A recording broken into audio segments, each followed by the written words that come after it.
Hello friends, வணக்கம். Welcome to Anitha's healthy kitchen. இன்னைக்கு நம்ம கொங்கு நாட்டு ஸ்டைல்ல சுவையான பச்சைப்பயிறு குழம்பு எப்படி செய்யலாம் தான் பார்க்க போறோம். இது ரொம்ப ஹெல்த்தியான ரெசிபி, புரோட்டீன் ரிச்சான ரெசிபி. வாரத்துக்கு ஒரு தடவையாவது இந்த ரெசிபி பண்ணுங்க, அவ்வளவுக்கு டேஸ்டா இருக்கும். இது வந்து சாதத்து கூட வச்சு சாப்பிடலாம். அதுக்கப்புறமா புட்டு, சப்பாத்தி இந்த மாதிரி எல்லாத்து கூடயுமே சைட் டிஷ்ஷா வச்சு சாப்பிடுறதுக்கு ரொம்பவே சூப்பரா இருக்கும். இப்ப வாங்க ஸ்டார்ட் பண்ணலாம். பச்சைப்பயிறு குழம்பு செய்யறதுக்கு ஃபர்ஸ்ட் வந்து நம்ம ஒரு குக்கர் பேன் வச்சுக்கலாம். இதுல நம்ம பச்சைப்பயிறு வறுக்க போறோம். ஃபர்ஸ்ட் ஒரு கப்பு பச்சைப்பயிறு எடுத்திருக்கேன்.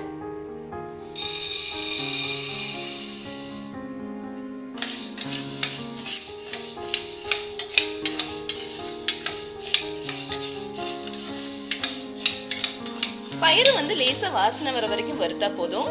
இப்ப இந்த அளவுக்கு வறுத்துட்டு நம்ம ஸ்டவ் ஆஃப் பண்ணிடலாம். இது வந்து ஓரளவுக்கு சூடானதுக்கு அப்புறமா 2 தடவை நல்ல சுத்தமான தண்ணியில அலசிட்டு எடுத்துட்டு வந்துடலாம். இப்ப பச்சை பயிரை வந்து நான் 2 தடவை நல்லா அலசி எடுத்துட்டு வந்திருக்கேன்.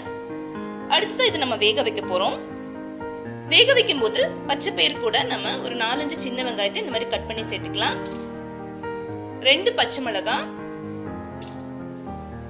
4-5 பல் பூண்டு, ஒரே ஒரு மீடியம் சைஸ் தக்காளி, கொஞ்சமா கருவேப்பிலை,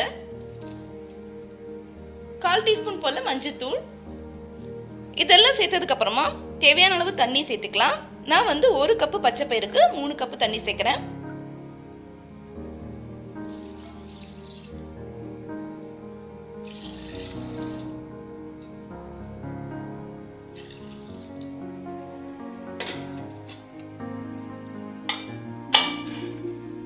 இப்ப குக்கரை மூடி நம்ம 5-6 விசில் வைக்கணும். பச்சைப்பயிறு வந்து நல்ல குழைய வேகணும்.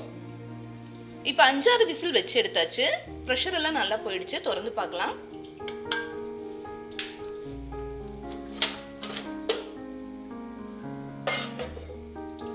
பருப்பெல்லாம் நல்லா குழைஞ்சு வெந்திருக்கு பாருங்க.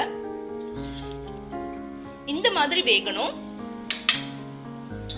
சப்போஸ் நீங்க ரசம் வைக்கிறதா இருந்தா இதுலயே கொஞ்சம் அதிகமா தண்ணி சேர்த்துட்டீங்கன்னா இந்த தண்ணியிலே நம்ம ரசம் வச்சுக்கலாம். அதுவும் ரொம்பவும் நல்லது.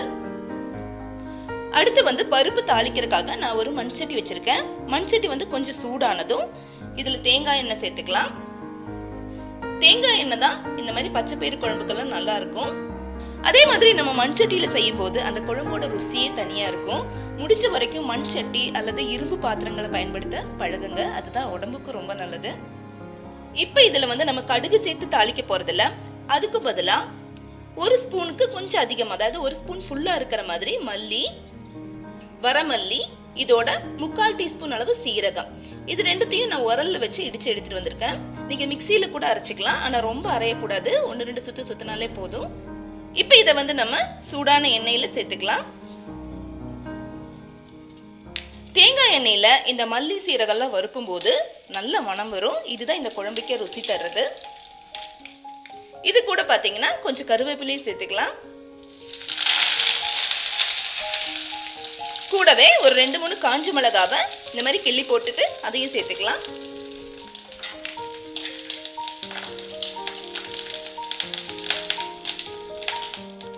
இப்போ ஒரு 15 சின்ன வெங்காயத்தை இந்த மாதிரி பொடியா கட் பண்ணிட்டு இதையும் சேர்த்துக்கலாம்.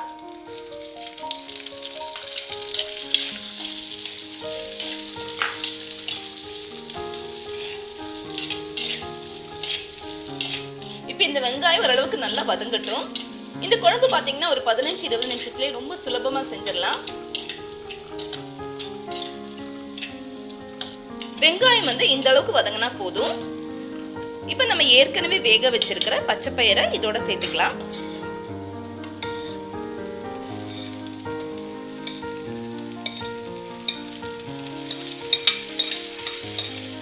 இப்ப இதுல கொஞ்சமா தண்ணி சேர்த்துட்டு நம்ம கொதிக்க விடலாம்.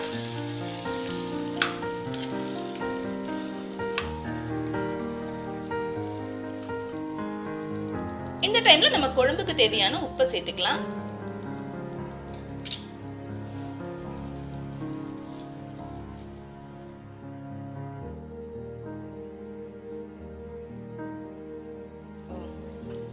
ஒரு 2 நிமிஷம் இந்த குழம்பு வந்து நல்லா கொதிச்சதுக்கு அப்புறமா நம்ம ஆஃப் பண்ணிடலாம்.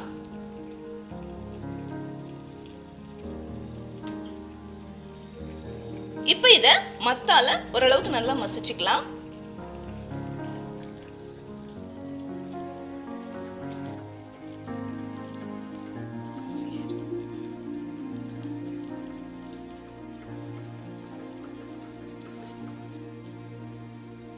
இப்ப மத்தால ஓரளவுக்கு நல்லா மசிச்சு எடுத்துட்டேன். குழம்பு வந்து இந்த அளவுக்கு கெட்டியா வேண்டாம்னு நினைச்சீங்கன்னா தண்ணி சேர்த்துக்கலாம். ஆனா ஹாட் வாட்டர் தான் சேர்க்கணும். இப்ப கடைசியா குழம்பு நல்லா சூடா இருக்கும் போதே ஒரு ஸ்பூன் நெய்யையும் சேர்த்துடலாம். நெய் சேர்க்கும் போது இன்னும் குழம்பு நல்ல வாசனையா இருக்கும்.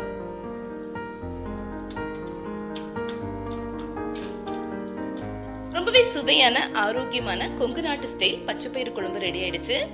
சூடான சாதத்தோட இந்த குழம்பு சேர்த்துட்டு அப்பளமோ வடகமோ வச்சு சாப்பிட்டா கூட ரொம்பவே நல்லா இருக்கும். நீங்க கண்டிப்பா ட்ரை பண்ணி பாருங்க. ட்ரை பண்ணி பார்த்துட்டு உங்க ஃபீட்பேக் அனுப்புங்க.